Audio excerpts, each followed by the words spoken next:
fait ça souvent, elle va arrêter certaines choses. Ok, c'est bon. Voilà. Donc soyez bénis dans le nom de notre Seigneur et Sauveur Jésus-Christ. Voilà, je Amen. vais faire monter mes panélistes, c'est pas le frère Guélaté, je vais faire monter, qu'il soit là au moins. Non, le frère Djedje n'est pas là avec nous aujourd'hui. Voilà, donc il nous a dit qu'il ne pourra pas être là. Donc je serai avec mon frère Guélaté. La sœur Nadia va modérer les choses. Donc s'il y a des gens qui ont des questions, des préoccupations, des témoignages, je ne sais pas si le frère Pierre Diouf est là. Il avait voulu se connecter pour rendre un témoignage de bienfait à l'égard de sa famille. Donc, dès qu'il se connecte, certainement je vais lui demander, bon, donc si quelqu'un le voit, voilà, la sœur Nadia, si tu le vois, le frère Pierre Diouf, voilà, il m'a dit qu'il voulait rendre un témoignage, qu'il allait se connecter pendant le préculte, voilà, pour rendre son témoignage. Voilà, donc nous allons prier le Seigneur, voilà, pour lui confier, voilà, ces instants, qu'il soit là pour que le Seigneur prenne le contrôle de toutes choses. Aujourd'hui, nous allons, voilà, voir beaucoup de choses, hein. Même pendant le culte, le message serait un peu spécial parce que je voulais, pendant le message, répondre à un monsieur qu'on appelle le chocolat des filles. Je ne sais pas si vous le connaissez. Oui, je On pense dit, que on dit le chocolat des filles. Il y a des frères, il y a un frère qui va envoyer l'une de ses vidéos la semaine. Et je lui ai dit, d'abord, bien avant lui, il y avait un autre frère, il y a des semaines en arrière, qui m'avait envoyé l'une de ses vidéos. Il me dit, frère Olivier, vraiment, voilà un monsieur, il s'appelle le chocolat des filles. Et vraiment, il fait des dégâts en Afrique. Il enseigne le retour aux ancêtres. Et donc, j'ai regardé 2 de ses vidéos. Mais la quantité de mensonges qu'il aligne, c'est phénoménal. Et j'ai décidé bien. de lui répondre parce que il a dit, vous savez, souvent on ne répond pas à tout. Il y a des gens, il ne faut pas leur répondre. Mais souvent, la Bible dit qu'il faut répondre à l'insensé selon sa folie, de peur qu'il ne se croie trop sage à ses propres yeux. Voilà, parce qu'on l'invite sur les plateaux de télévision, il aligne les pasteurs. Et ça, c'est vraiment triste de voir des pasteurs qui ne connaissent même pas la parole de Dieu. C'est triste souvent. Et quand les chrétiens voient ça, ils sont souvent découragés parce qu'ils pensent que ce qu'il dit est vrai. Ok? Voilà. Donc, je vais prendre le temps pour on va jouer 2 de ces vidéos et on va voir, comme il dit Jésus a volé maïs dans la Bible, dans Matthieu 12, on dit Jésus a volé maïs, donc Jésus c'est un voleur. Il dit que Dieu, le Dieu de la Bible, a menti 2 fois dans la Bible et il a cité. Donc on va lui répondre, voilà, pour que les gens comprennent comment vraiment nous sommes à une époque où le diable travaille. Voilà, donc il y a des gens qui se lèvent de nulle part, qui viennent, commencent à parler, raconter des mensonges, des faussetés. Et il y a beaucoup de personnes qui les suivent, qui les écoutent et qui pensent qu'ils sont très intelligents et maîtrisent les sujets. Pourtant, il n'en est rien. Donc on va voir, ça sera vraiment l'objet de notre message du culte. Voilà, donc je vous prie de rester et puis d'écouter parce que je vais prendre le temps pour essayer d'exposer ce jeune homme qui n'est rien d'autre qu'un serviteur du diable, quelqu'un qui est instrumentalisé par Satan. Il dit qu'il a fait 19 ans dans les églises. Mais apparemment, quand on l'écoute, on se rend compte que je me demande même s'il a été vraiment dans une église. C'est triste. Voilà. Alléluia. Voilà. Donc, nous allons jouer notre générique. Voilà. Donc, je suis en train d'enregistrer pour qu'après on puisse publier. Et après ça, nous allons prier. D'abord, on va prier. Voilà, on va prier, puis ensuite, on va jouer notre générique. Ensemble, nous allons prier le Seigneur pour lui confier notre temps de chant, notre préculte, notre temps de communion fraternelle. Voilà, que sa grâce et son esprit soient avec nous. Notre Dieu et notre Père, nous voulons te dire merci et te rendre toute la gloire. Seigneur, pour ce moment que tu rends possible, nous prions que ton Esprit Saint soit au milieu de nous. Seigneur, bénis ces instants, bénis ton peuple, parle-nous et dis-nous, parce que nous sommes là, c'est en ton nom, c'est pour te glorifier, c'est pour t'adorer, c'est pour te servir, c'est pour communier ensemble pour la seule gloire de ton nom. Tu as dit dans ta parole que là où deux sont assemblés, tu es au milieu d'eux. Seigneur, bénis ces instants, prends le contrôle de toutes choses. Et que tout ce qui n'est pas de toi se tait, et que la gloire et l'honneur te reviennent. Au nom de Jésus. Merci Seigneur. Amen. Alléluia. Voilà. Au nom de Jésus. Soyez bénis. Amen. Donc si le frère Pierre Diouf Amen. est là, voilà, s'il se connecte et que quelqu'un le voit, n'hésitez pas. On va lui laisser la place, il va rendre son témoignage. Donc avant cela, on va jouer notre générique et puis voilà, on va commencer. Alléluia. Voici, oh, qu'il est agréable, qu'il est doux pour des frères de demeurer ensemble. C'est comme l'huile précieuse qui, répandue sur la tête, descend sur la barbe d'Aaron, qui descend sur le bord de ses vêtements. C'est comme la rosée de l'Hermon qui descend sur les montagnes de Sion. Car c'est là que l'Éternel envoie la bénédiction, la vie pour l'éternité. Celui qui est le Verbe de Dieu et la parole de Dieu a déclaré, je vous dis encore, si deux d'entre vous s'accordent sur la terre pour me demander une chose quelconque, elle leur sera accordée par mon Père qui est dans les cieux.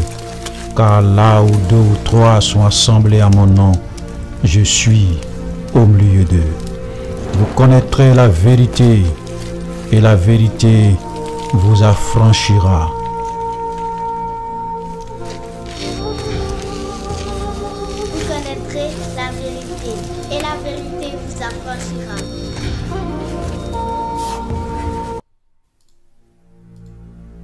Alléluia. Voici, voilà. Oh, qu'il est agréable. Le Seigneur vous bénisse. Voilà, je tenais aussi à dire merci à la sœur Mandi Ouattara. Voilà, Mandi Ouattara plutôt, avec son époux Roméo, qui sont venus me rendre visite hier. Ils ont voyagé pendant 2 heures de temps. Voilà, parce qu'ils sont du côté de Montréal.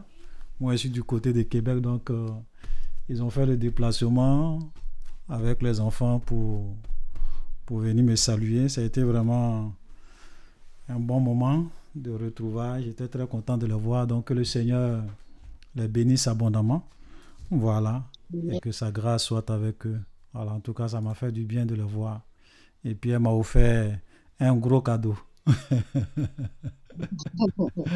Alléluia, que le nom du Seigneur soit béni.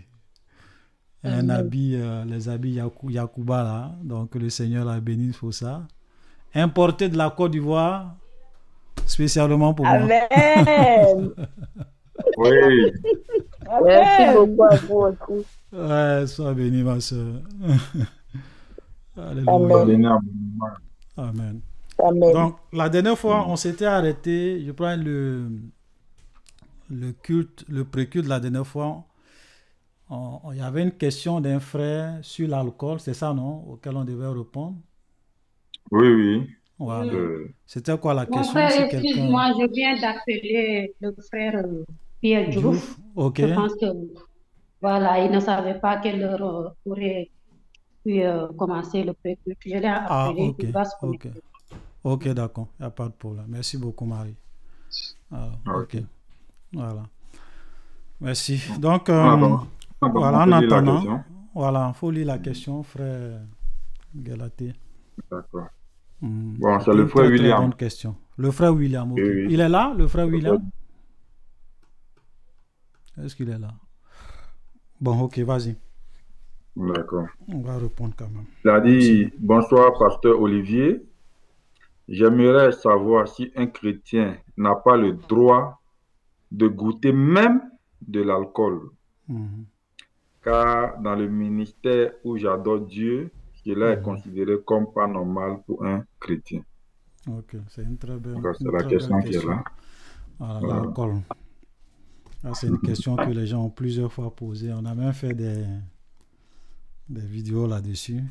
Ou bien je pense qu'on en a même parlé, même lorsqu'on était arrivé sur Jean 2.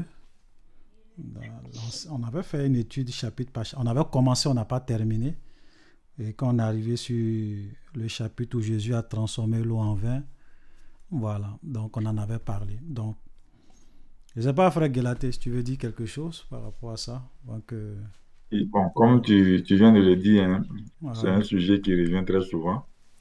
Voilà, parce que déjà, il faut dire que les chrétiens même, ils ont leur envie, hein, souvent à d'autres, je ne dis pas tout le monde, hein, mais il y a des choses qu'ils ne veulent pas abandonner. Donc, voilà pourquoi il revient sur certaines choses, voilà, pour vraiment, voilà, savoir si est-ce que, voilà. Mais bon, pour être vrai, voilà, pour ne pas aller trop dans l'extrême, ce que nous pouvons dire, c'est que l'alcool, en vrai, un chrétien peut goûter. Voilà, un chrétien peut goûter l'alcool. La preuve, quand nous faisons la Sainte Seine, c'est du vin que dans la plupart des assemblées nous utilisons. Le vin est alcoolisé. C'est vrai que selon certains, selon les pasteurs, il y a d'autres qui décident d'utiliser seulement des jus et tout, voilà, mais la plupart, c'est du vin qu'on utilise. Donc, partant de là, dire que le chrétien ne peut pas goûter l'alcool, c'est nous-mêmes nous confondre. Voilà, c'est aller contre ce que nous faisons. Donc, le chrétien déjà peut goûter l'alcool. Le chrétien peut goûter l'alcool. Mais le problème, c'est déjà, qu'est-ce qui te pousse à goûter l'alcool? Quelles sont les raisons qui te motivent? C'est ça le problème. Voilà. Parce que ce qui est interdit dans la Bible, c'est l'ivrognerie. Mais nous savons que tous ceux qui sont devenus ivrognes ont fini toujours par commencer à goûter, goûter, goûter, goûter. Et puis à un moment donné, ils ne goûtent plus, mais ils boivent. Et puis après, ils abusent. Voilà. Et c'est dans ce sens-là que nous, pour éviter que les chrétiens soient pris au piège, parce que le diable, il est rusé. Voilà. Il va te mettre certaines choses dans l'esprit et tout, et tout. Et puis après, maintenant, tu deviens addict. Et quand tu deviens addict, tu es pris au piège et tu ne peux plus t'en passer. En ce moment, ça devient un péché. Voilà. Donc, c'est ce que nous défendons. C'est ce que nous défendons. Voilà. Sinon, le chrétien peut goûter l'alcool. Et quand même, en dehors de ce que la Bible dit, et nous-mêmes, nous voyons certaines personnes qui sont esclaves de l'alcool. Est-ce que nous-mêmes, nous sommes fiers de leur vie? Des pères de famille devant moi ont bu et se sont retrouvés dans un caniveau. Dans un caniveau, ouais, Le malheureusement. matin, parce qu'il était ivre, il est tombé, blessé. Les parents même avaient honte. Et quand on voit l'histoire de Noé, mais c'est l'alcool qui a fait que il a maudit une partie de sa descendance. Tu vois? Voilà, donc, quand on regarde tout ça mis ensemble, nous disons que le chrétien peut goûter l'alcool, mais faites très attention. Déjà, très, très, très attention. Ça, c'est un premier volet. Un deuxième volet, bon, certainement, on en a déjà parlé. C'est le témoignage qui nous accompagne. Très important. Voilà. C'est le témoignage qui nous accompagne. Parce que les païens, ils nous regardent. C'est vrai, parfois, ils vont t'encourager parce que moi, je suis dans une zone où je suis très souvent avec des gens qui ne sont pas chrétiens et souvent on fait des débats juste pour causer et tout. Parce que les gens trouvent que je suis trop extrême, moi, extrémiste, pardon. Et que souvent même, on me tague d'être orgueilleux parce que je me crois trop sain par rapport aux autres. Je leur dis non, c'est pas ça. Moi, je connais mes limites, donc je fais attention. Voilà. Moi, je peux boire un verre d'alcool et puis mes yeux commencent à tourner. Tu vois? Alors que je suis chrétien, il y a un témoignage que je transporte et je ne veux pas entacher ce témoignage-là. Beaucoup me voient comme un modèle pour ceux avec qui j'ai été dans les assemblées et tout. Même les païens avec qui je cause souvent, d'autres sont venus en témoignage de ma vie. Amen.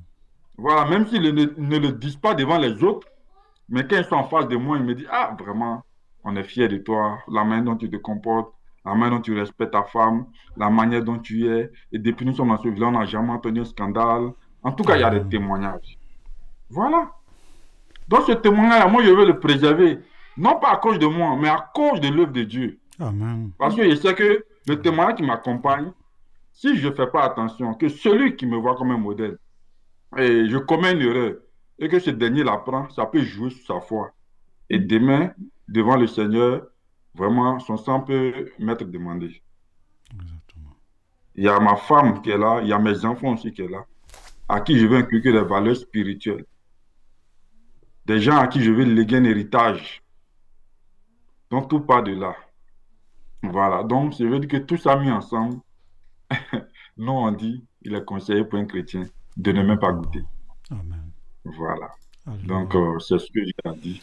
Voilà, en tout cas, merci. Merci, frère. Je pense que ce que tu as dit, c'est tellement important. Voilà. Tout est dit, hein. Tu as déjà dit l'essentiel. Donc, la réponse, c'est vraiment oui, comme le frère l'a dit. Un chrétien peut goûter à l'alcool. Et je pense qu'il y a certains passages dans la Bible, hein, on pourra même lire, comme on ne peut pas, nous sommes les chrétiens. On va lire ce passage. Voilà, on va lire ce passage. Souvent, c'est ce verset-là que les gens aiment souvent beaucoup utiliser. 1 Timothée, ok, c'est ça. 1 Timothée, chapitre 5, ok, le verset 23. Ok, qui peut lire? C'est à l'écran, là. Là, Pasteur Simon, tu peux lire? Voilà. Oui, je lis. Ne continue pas à ne pas boire que de l'eau, mais fais usage d'un peu de vin à cause de ton estomac et de tes fréquentes indispositions. Voilà. Les Amen. péchés de certains hommes sont... C'est bon. Voilà.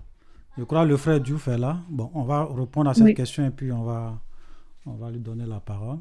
Voilà, donc ça c'est Paul qui écrit à Timothée et il lui dit, Timothée, ne continue pas à ne boire que de l'eau. Donc ça veut dire qu'avant, Timothée ne buvait que de l'eau. On est d'accord, hein? Jusqu'à ce que Paul puisse écrire à Timothée, Timothée ne buvait pas d'alcool. Parce que quand on lit les versets, il faut les analyser dans leur fond. Parce que si tu dis à quelqu'un, mon frère, ne continue pas à manger que du riz, ça veut dire qu'avant il mangeait que du riz, n'est-ce pas? Donc ça, c'est déjà un élément pour dire que Timothée était quelqu'un qui ne goûtait pas à l'alcool. Il ne buvait pas. Tout ce qu'il buvait, c'était de l'eau. Maintenant, pourquoi Paul lui dit de boire un peu de vin? Parce qu'il dit, ne continue pas à ne boire que de l'eau, mais fais usage d'un peu de vin. Donc déjà, ça, c'est une preuve que faire usage d'un peu de vin n'est pas un péché. C'est pas interdit. Parce que si c'était interdit, Paul n'allait même pas lui dire de goûter même un peu.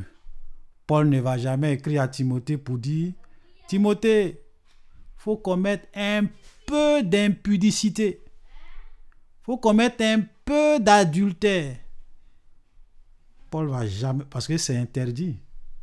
Les adultères, les impudiques, les ivrognes n'hériteront pas le royaume de Dieu. Ça, c'est clair.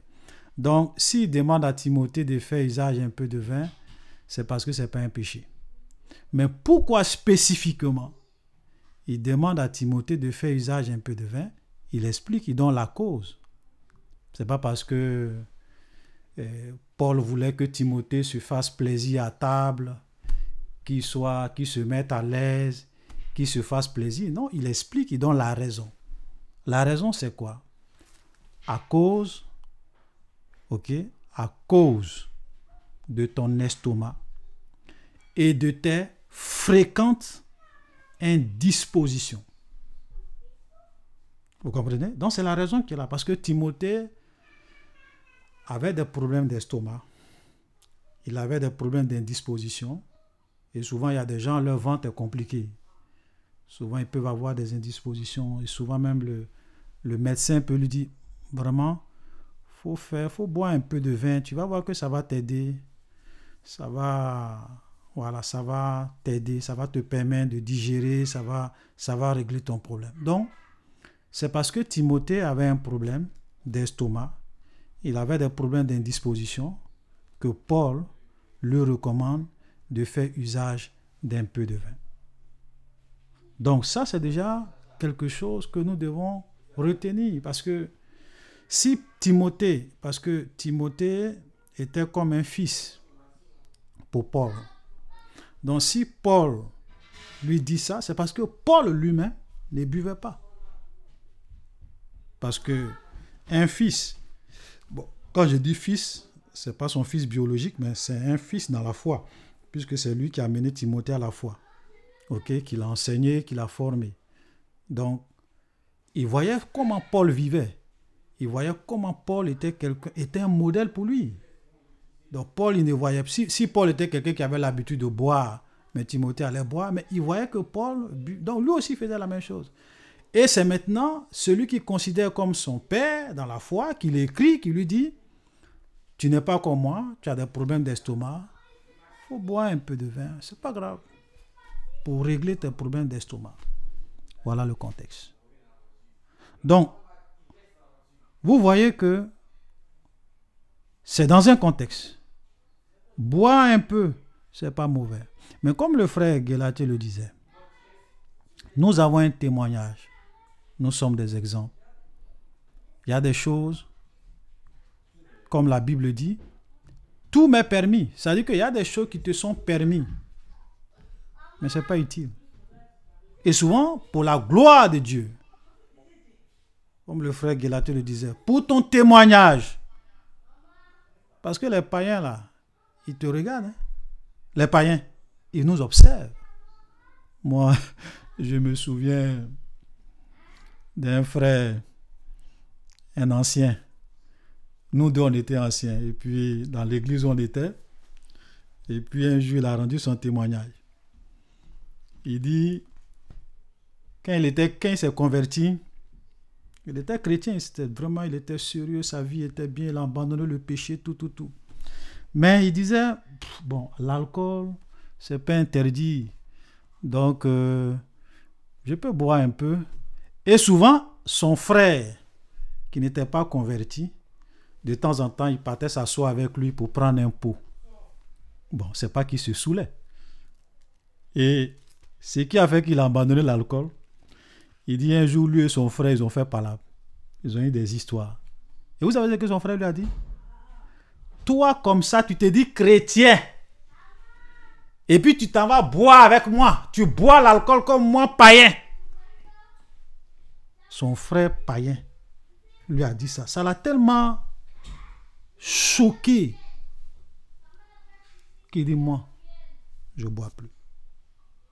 Ça a parlé de ce jour-là. Lui, il a décidé de ne même pas goûter à l'alcool. Parce que ça veut dire que quoi? Ça veut dire que pour son frère, c'était un faux chrétien. Tu te dis tu es chrétien. Tu bois alcool comme moi. Tu t'en vas t'asseoir tu t'en vas prendre un pot avec moi. Mais pourtant pour lui c'était rien. Il se disait bon, c'est pas un péché. Ouais. Maintenant imagine que ce frère-là un jour il arrive devant Dieu. Et il dit, Seigneur, moi si je ne suis pas devenu chrétien, c'est parce que mon frère était un faux chrétien.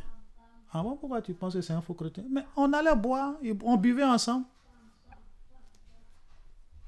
C'est pour cela que regardez ce que Paul nous dit, qui est très important. Et souvent c'est quelque chose, nous les chrétiens, on ne fait pas attention à ça.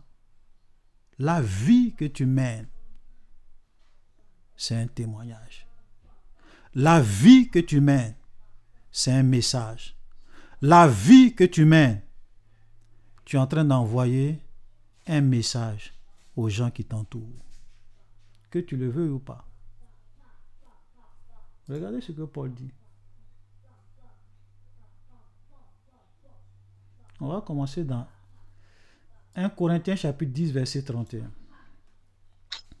Soit donc que vous mangez, soit que vous buviez, soit que vous fassiez quelque autre chose, faites tout pour la gloire de Dieu. Quand tu manges, quand tu bois, quoi que tu fasses, dans n'importe quel domaine, souviens-toi de la gloire de Dieu. Fais tout pour la gloire de Dieu. Et ce même Paul, inspiré par le Seigneur, inspiré par le Seigneur, dans 1 Corinthiens chapitre 8, regardez.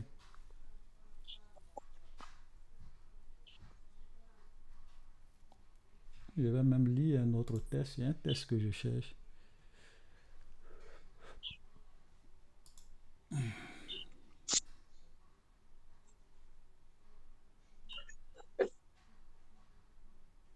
Non, je vais lire ça, c'est pas grave. Ça va dans le même sens quand même. C'est le 10, à partir du verset 10.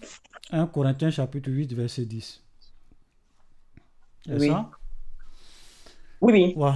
Car si quelqu'un te voit, toi, car si quelqu'un te voit, toi qui as de la connaissance, assis à table dans un temple d'idole, sa conscience à lui qui est faible ne le portera-t-elle pas à manger des viandes sacrifiées aux idoles? Amen. Et ainsi le faible périra par ta connaissance, le frère pour lequel Christ est mort. Amen. Vous comprenez? Voilà. C'est-à-dire qu'ici, Paul est en train de parler, ça c'est même pas, d'abord, on parle même des viandes sacrifiées aux idoles. Vous savez que si les gens sacrifient la viande aux idoles, tu peux prier là-dessus et puis manger, il n'y a pas de problème. Parce que toi, tu sais que tout est sanctifié par la prière, tout ça. Mais regarde ce que Paul dit. Il dit, car si quelqu'un te voit, toi qui as la connaissance, assis à table dans un temple d'idole, sa conscience, à lui qui est faible, ne le portera-t-elle pas à manger des viandes sacrifiées aux idoles? Donc si toi on te voit, toi le pasteur, tu t'en vas t'asseoir dans un cabaret, puis un chrétien passe, il te voit en train de boire, sa conscience qui est faible, parce que lui n'a pas la connaissance. Pour lui, un chrétien ne doit pas faire ça. Toi, il te voit en train de faire ça. Et regardez la Bible, ce que le verset 11 dit. Ainsi, le faible périra par ta connaissance, le frère pour lequel Christ est mort. En péchant de la sorte contre les frères et en blessant leur conscience, vous péchez contre Christ. C'est-à-dire que si tu t'en vas boire, ou bien si tu t'en vas manger quoi que ce soit, tu t'en vas faire quoi que ce soit, et qu'un autre frère, ou bien même un païen, ou bien, bon, je vais rester dans le cadre du verset, un frère qui est en Jésus, qui a donné sa vie à Jésus, toi, il te voit. Puisque lui n'a pas la connaissance, lui, sa foi n'est pas trop grande comme toi, ta foi, et lui, il va, donc, comment ce frère-là qui se dit il est chrétien, il boit. Comment le frère qui se dit il est chrétien, il fait ça. Et puis, lui, il est déjà troublé. Peut-être même il y a d'autres qui vont dire, leur affaire de Dieu là, c'est du n'importe quoi, des faux chrétiens. Le pasteur lui-même, il est faux. Il boit. Et puis il abandonne la main du Seigneur. Et Jésus te dit, même si ce que tu as fait n'est pas un péché, parce que le faible périt par ta connaissance, le frère pour lequel Christ est mort, tu pèches contre Christ. Et tu sais ce que Jésus, vous savez ce que Jésus a dit? Jésus a dit quelque chose de fort. Il dit, si quelqu'un scandalisait l'un de ses plus petits disciples, vaut mieux pour toi qu'on mette à ton cou une grosse pierre ou bien un moulin et qu'on te jette dans la mer. Ça veut dire qu'au jour du jugement, tu seras condamné. Je vous dis la vérité. C'est pour cela que la vie que tu mènes, fais très, très, très attention. Fais très attention. C'est pour cela que des gens comme Paul, vous pensez que les gens comme Paul, ils n'avaient pas aussi envie de boire, de se faire plaisir. Je traite durement mon corps, je le tiens assujetti, de peur qu'après avoir prêché aux autres, je ne sois moi-même rejeté au dernier jour. Faisons attention. Voilà. Donc, il y a des choses qui ne sont pas nécessairement des péchés. Mais souvent, il faut faire attention à celui qui n'a pas la connaissance, à celui qui n'a pas une grande foi, à celui qui vient de se convertir, à celui qui est en train d'apprendre à marcher avec Dieu. Si tu ne bois pas là, ça va t'enlever quoi? Maintenant, si le médecin te dit, mon frère, tu as des problèmes d'estomac, c'est pas grave parce que tu te sens pas bien, bon, c'est pas grave, prends un peu de vin. Ça, c'est comme un remède qu'on te donne. Mais fais attention à ce que tu fais. Alléluia. Voilà. Donc, la vie chrétienne, quand on la mène, il faut tenir compte des autres. Amen. Voilà. Que le Seigneur nous bénisse. Amen. Ça va? Voilà. Donc, la réponse, c'est oui, c'est pas interdit. Un chrétien peut boire un peu de vin, c'est pas grave. Comme le frère l'a dit, même dans la Sainte Seine, on prend souvent un peu de vin, le pain on mange. Oui, c'est parce qu'on est en train de faire la Sainte Seine, c'est pas un problème. Dans certaines églises, même, on prend du vin, on dilue un peu, et puis on boit. C'est pas de problème. Mais sauf que faisons beaucoup attention à la vie qu'on mène. Ne péchons pas, parce qu'ici, vous voyez qu'on dit, en péchant de la sorte contre les frères et en blessant leur conscience faible, vous péchez contre Christ. Voilà. Tu pèches contre Christ. Donc faisons attention. Alléluia. Tout m'est permis, mais tout n'est pas utile. Voilà. Alléluia. Voilà. Avant de laisser vous donner la parole à ceux qui ont levé la main, le frère Stéphane et puis la sœur Chimène, je vais laisser la place à notre frère Diouf.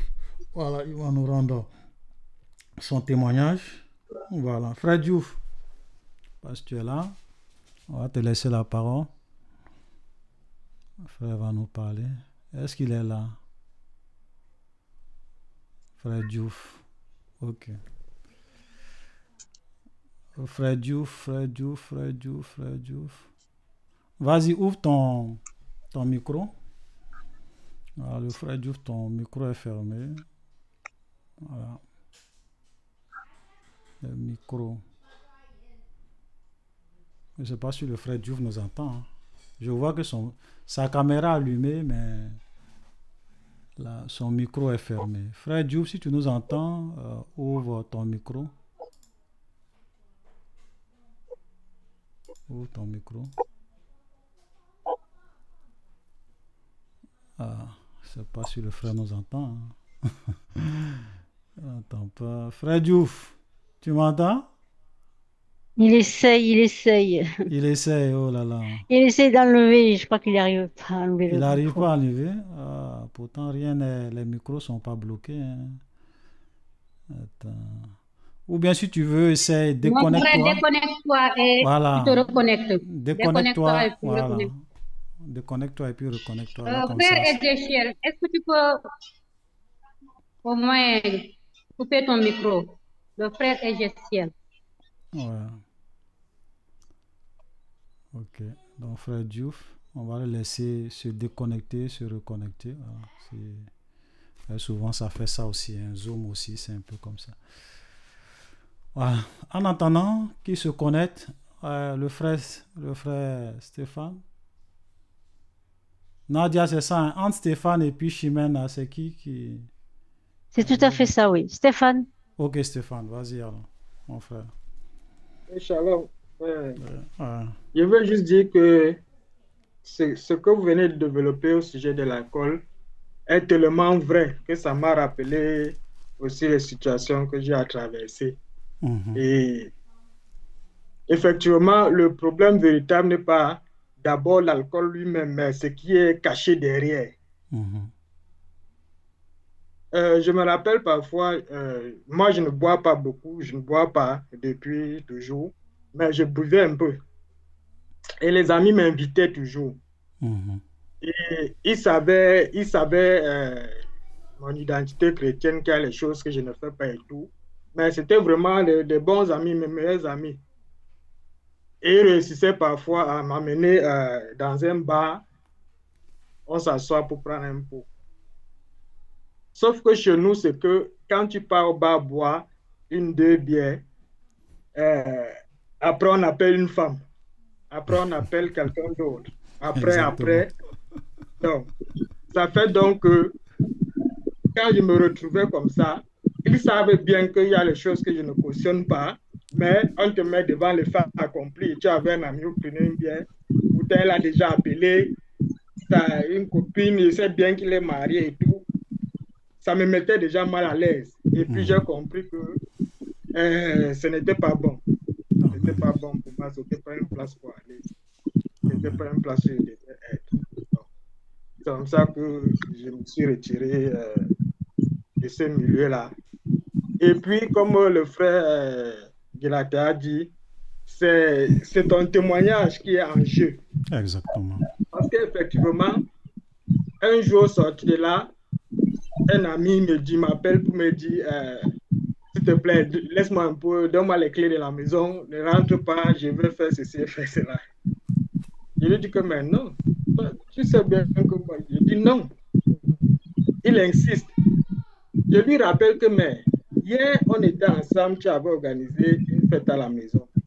Tel ami qui est musulman t'avait dit qu'il ne mange pas le porc, il ne boit pas la bière.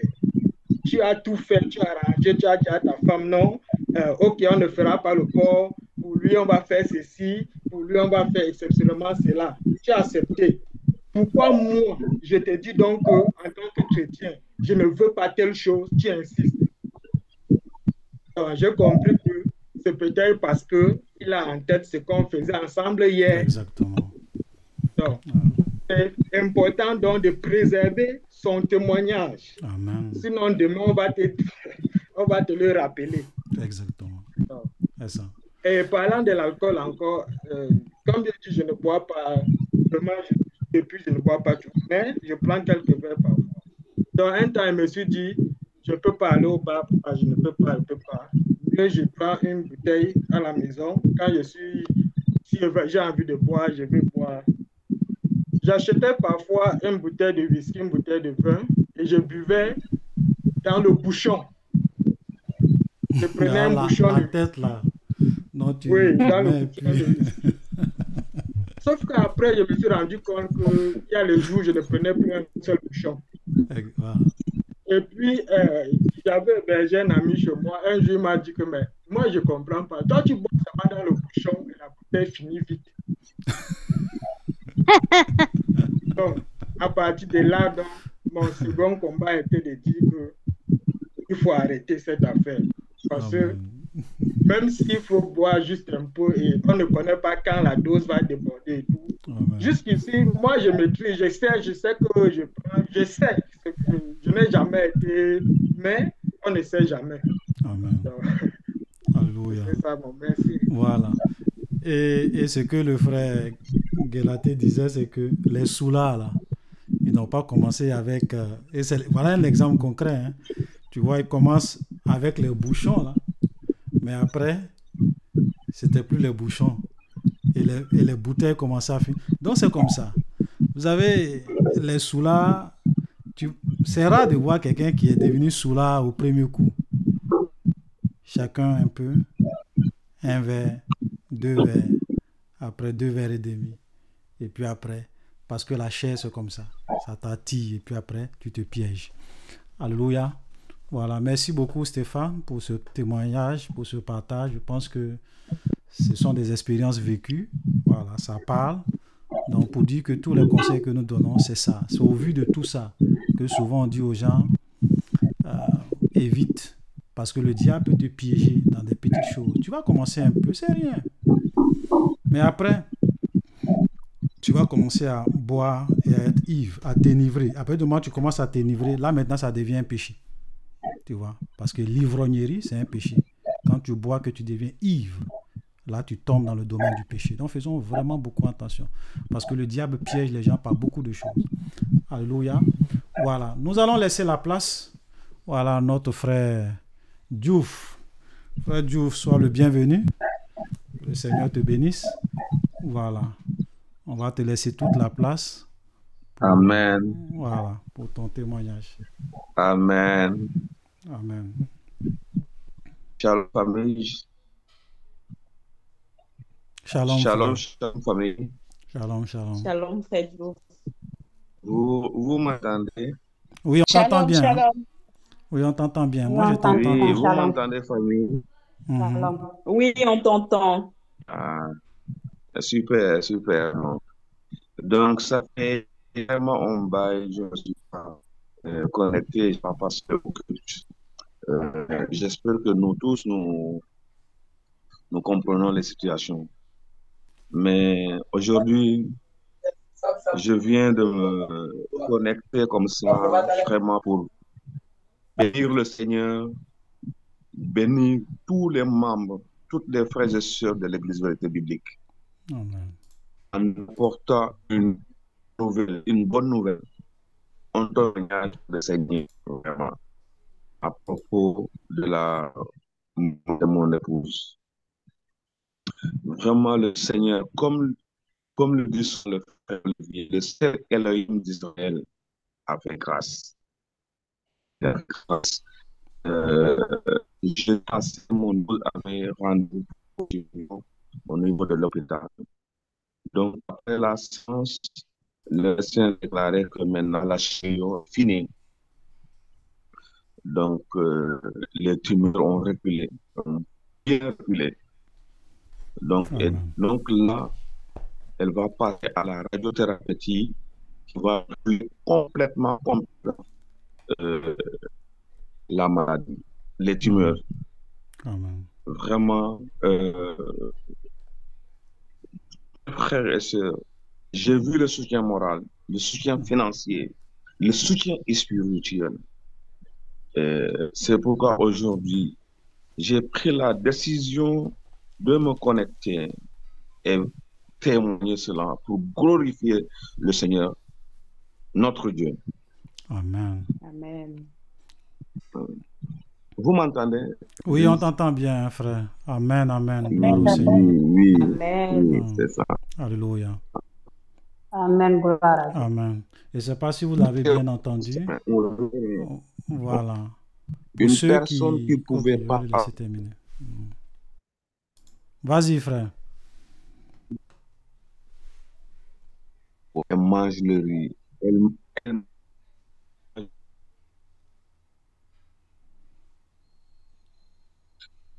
Alors, tu penses qu'on a un petit souci hein, Un souci de Ah, voilà, Merci. petit souci de micro.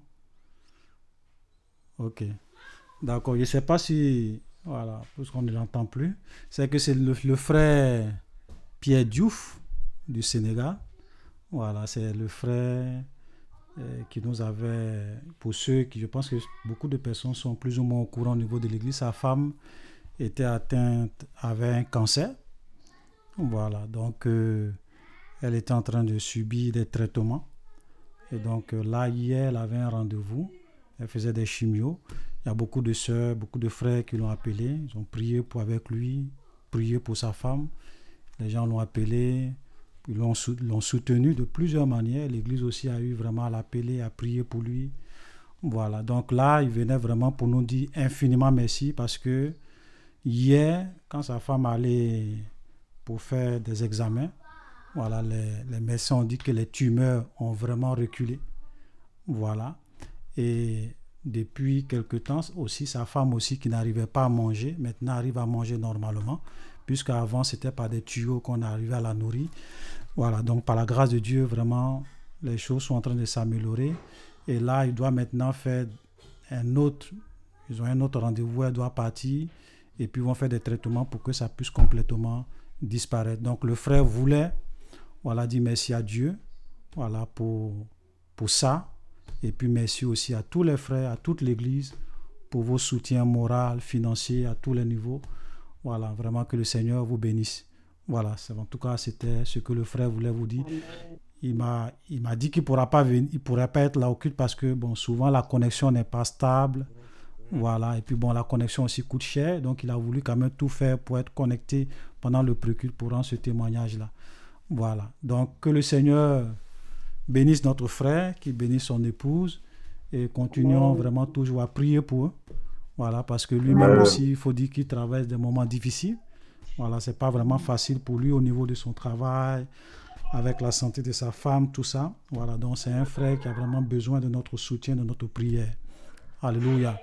Voilà, donc continuons à le soutenir, à prier pour lui. On bénit Dieu déjà pour ce qu'il a déjà fait, pour ce qu'il a permis, que toute la gloire lui revienne. Alléluia. Et c'est ce que le Seigneur nous demande. Nous devons vraiment pleurer avec ceux qui pleurent, nous réjouir avec ceux qui se réjouissent. Voilà, nous sommes une famille. C'est ça aussi, une église, hein, c'est ça. Moi, je dis toujours, si c'est juste pour qu'on se rassemble pour écouter la parole de Dieu, on peut faire des vidéos préenregistrées et puis on balance sur les réseaux sociaux, tout le monde va venir écouter. Mais quand on se rassemble comme une famille, ça va au-delà du simple fait de se retrouver pour écouter la parole. Nous sommes une famille. Alléluia. Voilà. Donc ça aussi, c'est le moment aussi de vous dire que tout ce que vous donnez, ça nous aide aussi à nous soutenir comme ça, que ce soit vos offrandes, vos libéralités. Voilà, on sait tous les frères qui ont souvent passé par des moments difficiles, on les aide. Voilà, en tout cas, que le Seigneur vous bénisse. Je suis vraiment content pour notre frère, pour l'Église, que la grâce du Seigneur soit avec vous. Voilà, sois béni, frère. Voilà, que le Seigneur continue et que ce qu'il a commencé, qu'il puisse vraiment achever. Voilà, merci aussi infiniment à la cellule sociale. Voilà, qui ont vraiment été aux côtés du frère, qui l'ont souvent appelé, prendre de ses nouvelles, prier avec lui. Que le Seigneur vous bénisse. Amen. Amen. Alléluia. Amen. Voilà. Donc, nous allons continuer. Qui est sur la... Oui, la sœur Chimène. Vas-y pour ta question. Shalom, shalom, frère Olivier. Shalom, ma soeur. Shalom, shalom, mon frère et sœurs en Christ. Shalom. On ne te voit pas bien. Ok. Si tu peux bien te mettre sur ta caméra pour que les frères puissent bien te voir. Ouais, c'est bon. Là, on te voit. Ok, ma question, je voudrais poser la question sur la nudité. Quand j'étais enfant avec mes parents, bon, je ne suis pas riche et je ne suis pas née d'une famille riche. Mais je suis riche spirituellement. Amen. Amen. Amen. Alléluia. Bon, et bon, je vois, mes parents ne nous cachaient pas leur nudité. Et maintenant, quand je vis avec mes enfants, on partage une chambre. Donc, je ne leur cache pas ma nudité. Je voudrais poser la question si c'est un péché ou bien en ce qui concerne, comment on appelle Noé. Noé a maudit, merci. A maudit Canaan. Son fils, oui. Son petit-fils. Merci. Parce que son fils, Noé, Noé maudit son petit-fils parce que son fils a vu sa nudité. Voilà. Noé, ça va, je ne suis pas d'accord avec toi. Hein. Pourquoi tu maudis ton petit-fils? Celui même qui a vu ta nudité là, tu le laisses. C'est celui qui n'a pas vu là, tu t'avais maudit. Voilà, donc c'est une très belle question parce que même au-delà même du cas de Noé, il y a des passages dans la parole de Dieu où la Bible dit tu ne dois pas découvrir la nudité de ta mère, de ton père, de la femme de ton père, tout ça, etc., etc. Donc il y a des choses qui étaient vraiment interdites. Et au-delà du simple fait de découvrir la nudité dans Lévitique, ça allait vraiment au-delà, c'était beaucoup plus profond que le simple fait de voir la nudité. Voilà. Donc, est-ce que c'est une bonne chose? Je vais laisser une sœur te répondre. Une réponse parmi le peuple. Les frères, les sœurs, est-ce que c'est une bonne chose de laisser ses enfants voir sa nudité? Il peut nous donner une réponse?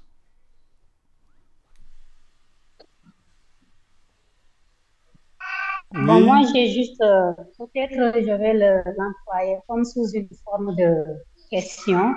Déjà, quand on parle de nudité, est-ce que la sœur est en train de penser en tant étant toute nue, en te montrant à tes enfants, ou bien même porter peut-être de petits habits, voilà, en tant que tel, voilà, des sous-vêtements, parce que parfois, les gens diront, peut-être, vont employer quelque chose comme dire, la chaleur, il fait chaud, on porte juste une petite tenue, voilà, devant les enfants, c'est pas grave et tout ça. Donc, pour moi, la nudité, c'est au fait être complètement nu, dénudé, complètement nu, vraiment, on ne porte pas parce que c'est pas bienséant vraiment de se montrer tout nu devant ses enfants. Ça, vraiment, moi, je dis catégoriquement que c'est pas bon. C'est pas bon. Mais si c'est la chaleur, chez soi, on peut peut-être porter quelque chose de léger, voilà, et pouvoir prendre un peu d'air. Voilà, ça, moi, vraiment, je ne suis pas contre. Okay. Voilà. Mais je ne sais pas quel mode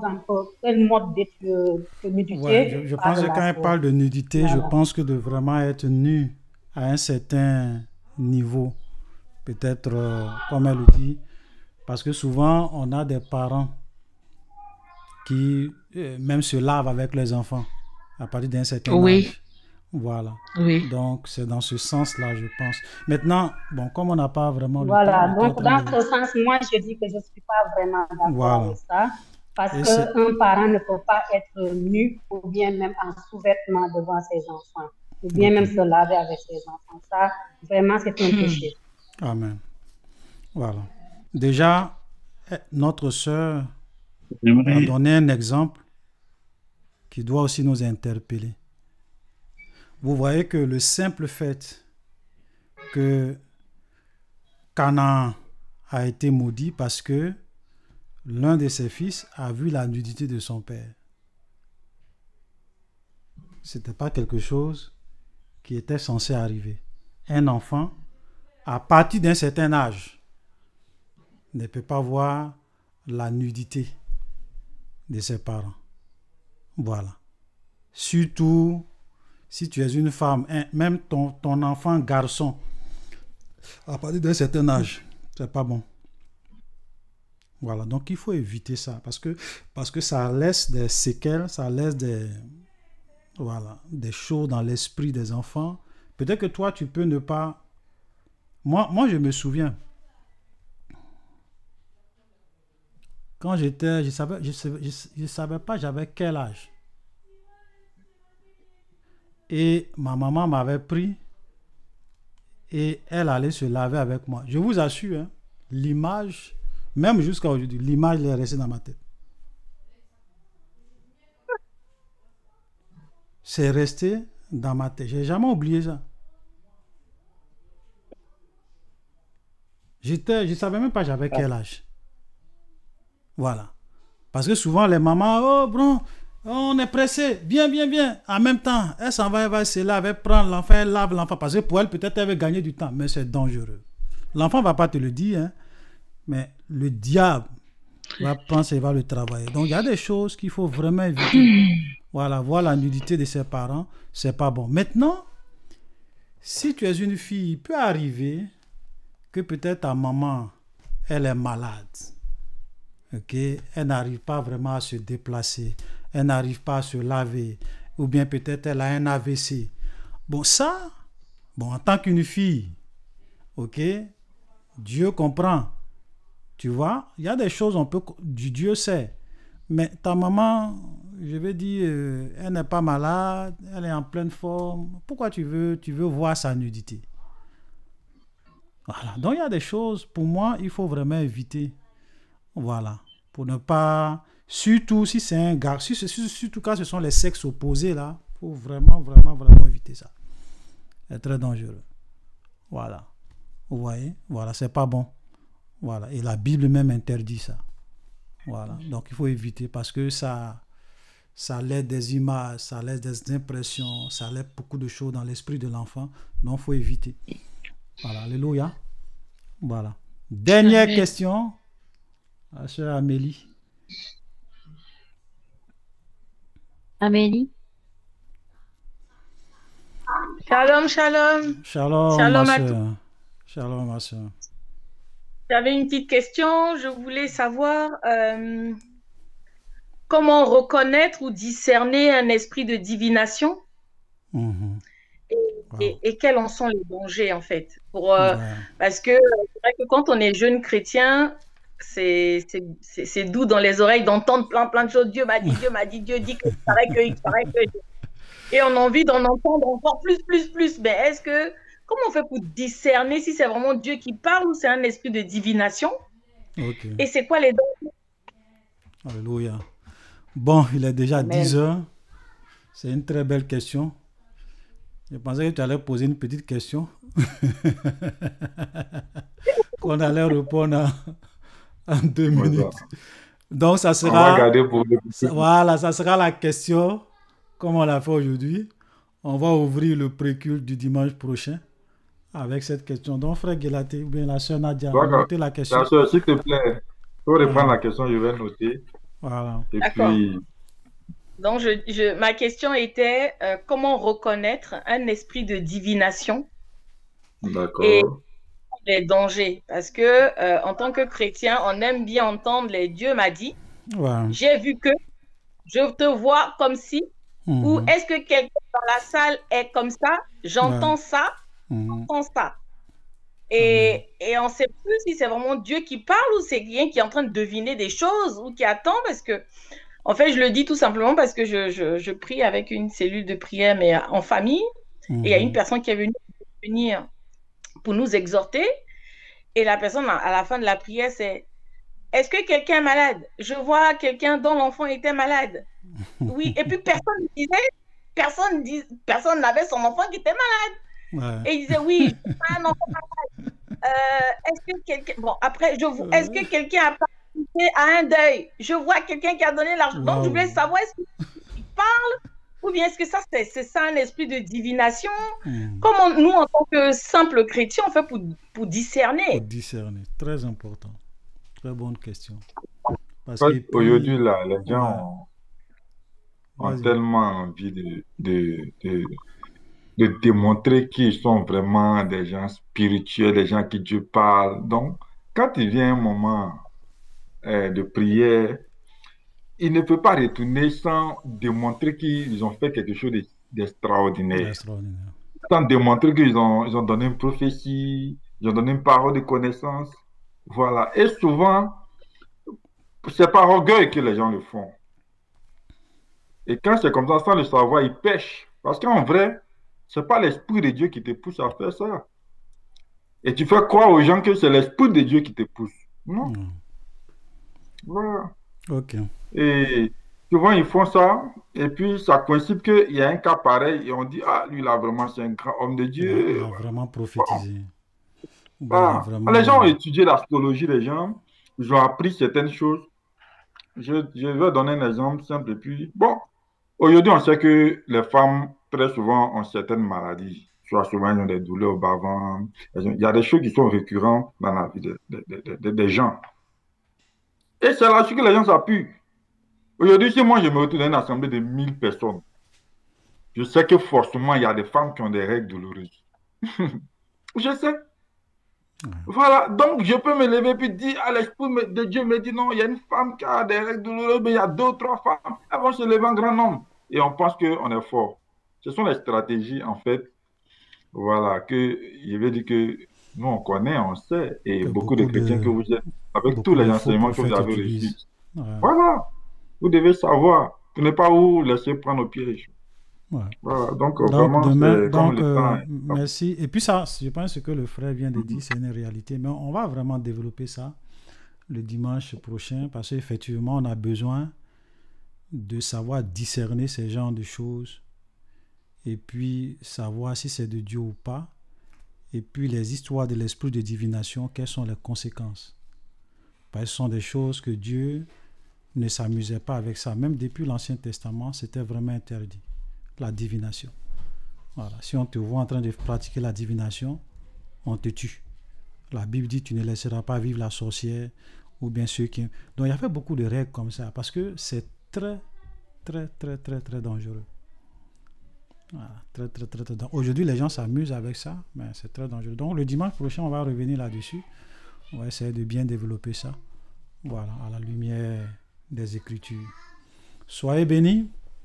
Voilà, donc nous allons commencer notre culte et aujourd'hui c'est notre sœur Stéphanie, voilà, Madame Goran qui est à la direction.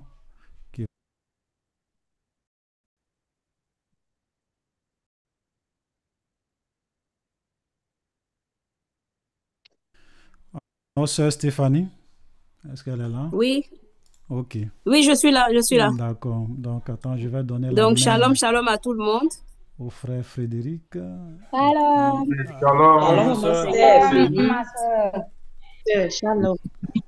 Shalom. Un instant. D'accord, donc nous allons commenter notre culte.